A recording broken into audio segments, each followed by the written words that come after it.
Bienvenue dans cette toute nouvelle vidéo de Papy Golf par un jour un peu venteux. J'attends vraiment vos commentaires et votre participation, raison de vivre de cette chaîne.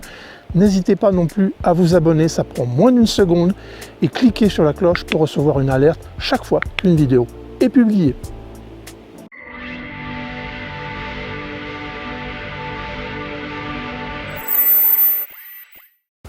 Voici le troisième et dernier volet de la version 1 de ma série dédiée au golf mental. Aujourd'hui, je voudrais vous exprimer pourquoi j'en suis arrivé à faire simple pour golfer à l'aise et confiant. Avant toute autre chose, je vous soumets un renvoi vers une autre vidéo d'un autre YouTuber pour illustrer le thème du jour par l'exemple d'un coach de champions actuels.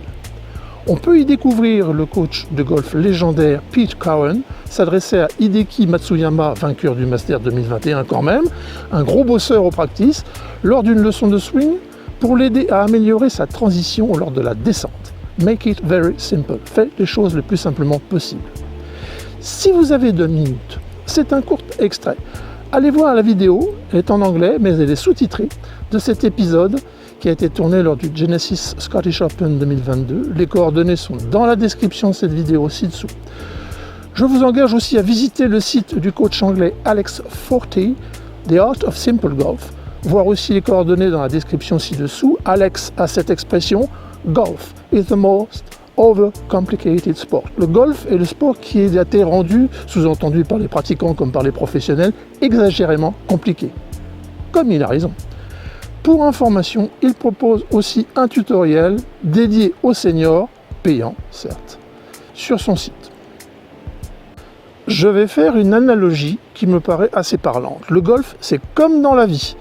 Plus on cherche à faire compliqué, moins on a de chances d'obtenir des résultats positifs. La différence est que la vie continuera, tandis que le golf peut rapidement finir par être vécu comme un sport compliqué, désagréable, inintéressant, et par pousser le pratiquant à abandonner ce sport pour passer à autre chose. Dommage. Avec une avalanche de vidéos et de leçons publiées sur Internet, avec une myriade de retransmissions, de compétitions, de pros du tour, avec une foultitude de conseils distribués avec abondance un peu partout, le golfeur qui débute à un âge certain ou le pratiquant senior qui cherche à progresser ne peut être qu'étourdi à ne plus savoir quoi faire, quel conseil écouter ou ne pas écouter. Il va aller voir son pro de club et entendre éventuellement une autre version du même conseil. Il va essayer un peu tout, mélanger chaque morceau de conseil dans la grande marmite de son cerveau et il en sortira un jeu de golf bien improbablement performant, voire inadapté à ses besoins de golfeur senior parce que trop compliqué. Je propose aujourd'hui d'aborder quelques points autour du thème suivant: jouer simple pour se faire plaisir. Tiré de ma longue pratique du golf amateur, puisque je ne suis toujours pas professionnel de golf ni habilité à donner des leçons de golf, je ne vais faire que donner des exemples de ce que j'ai essayé de faire pour simplifier mon propre jeu. Je n'ai pas la prétention d'avoir toutes les clés pour simplifier mon jeu de golf, loin s'en faut. À chacun de déterminer si ce que je présente lui convient et surtout de commenter ci-dessous les aspects que je vais décrire, éventuellement en donnant sa version des choses ou des solutions personnelles pour y parvenir. Les commentaires des professionnels du golf seront évidemment les bienvenus aussi.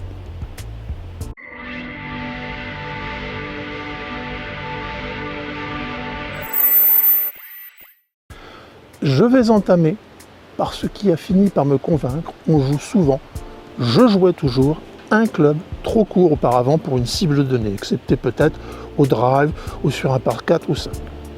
Autrement dit, quand mon œil ou ma visée laser dicte a priori de jouer pitching wedge, eh bien je prends désormais un fer neuf et je joue sans forcer, à l'aise, confortablement, voir une vidéo sur le golf, jouer à l'aise, tranquille. Ce thème est aussi abordé. Mon coup n'a pas besoin d'être effectué parfaitement, ce qui correspond à statistiquement la plupart des coups que les seniors ont tendance à jouer. 70 à 80% de la distance espérée avec une dispersion, donc une absence de précision, plus forte à mesure que le coup est tenté à 100%. N'étant plus obligé de jouer le coup à fond, j'ai de plus grandes chances de voir ma balle tomber à hauteur de la cible. C'est une façon plus simple d'aborder le sujet. En effet, tout à la fois je cherche ainsi la simplicité, l'absence d'appréhension, donc la confiance, l'esprit plus léger devant la balle, donc le jeu à l'aise, par conséquent la régularité aussi. Dans cette série sur le golf mental, nous avons déjà vu ces thèmes dans les précédentes vidéos. Pour citer encore un champion, reportez-vous au dire de DJ, Dustin Johnson, qui prétend ne jamais jouer ses coups à 100%, mais plutôt entre 70 et 80%, très exceptionnellement plus. Si DJ, ancien premier joueur mondial, l'affirme, il doit y avoir solide présomption d'un modèle à suivre. Faire simple, cela peut signifier rester simple dans l'action de jeu, dans la technique, tout autant que rester simple dans sa tête, dans ses pensées. Dans ce dernier cas, j'ai pris l'habitude de limiter à 1 ou 2 trucs auxquels penser avant le coup. Et je cherche à répéter l'opération tout au long du parcours. Certains joueurs révisent même une liste de choses à faire avant de taper un coup.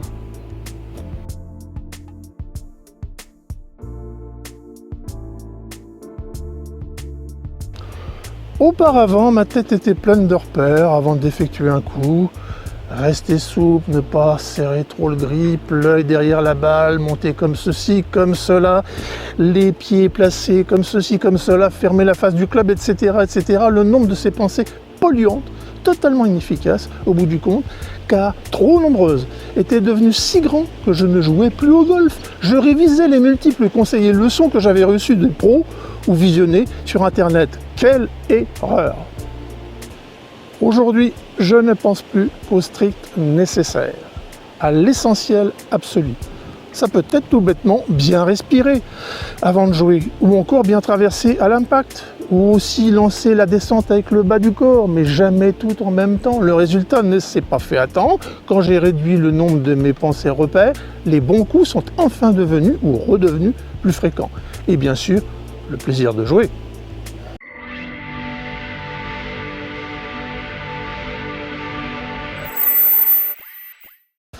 Je laisserai les pros, les enseignants venir exprimer leur point de vue sur la simplification de l'aspect technique, ce qui sort de ma compétence. En revanche, je me permets d'évoquer des aspects tactiques que le bon sens commande et qui ne nécessitent pas de brevet d'enseignement pour être présentés. Parmi les plus évidents, les moins directement liés à la maîtrise d'un professionnel, je citerai les sorties de rough ou d'obstacles. La simplicité dans ces circonstances s'impose. Oui, certains champions sont capables de propulser leur balle à grande distance, voire jusqu'au green, depuis un rough assez épais. Pas nous. Nous les seniors, si nous n'avons jamais atteint le plus haut niveau amateur ou n'avons jamais tenté de gagner notre vie sur le tour, sortir d'un rough un peu difficile consistera surtout à faire sortir la balle vers le fairway à moyenne distance par n'importe quel moyen.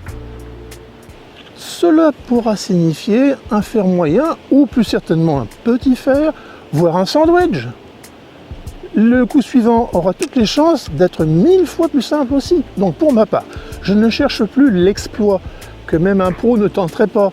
Je fais simple et je me remets sur la piste.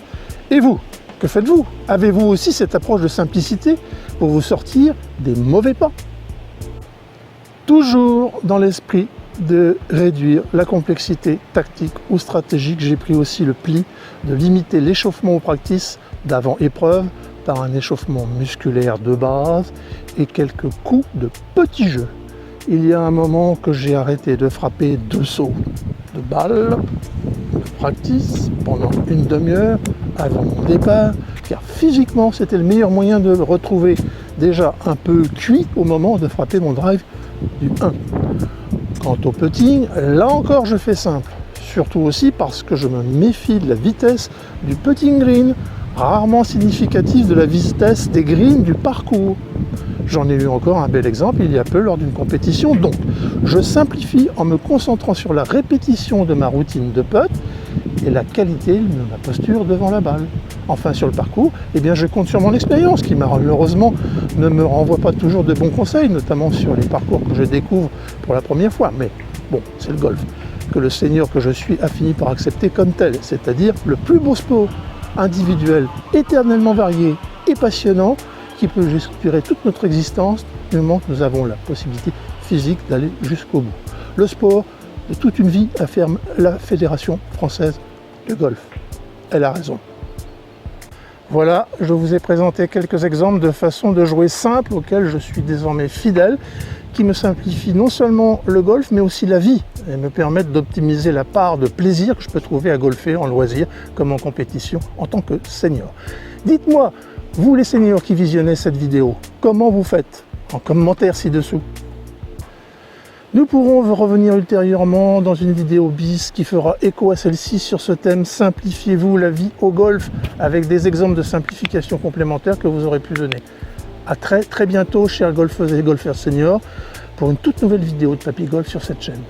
En attendant, profitez du golf en toute simplicité.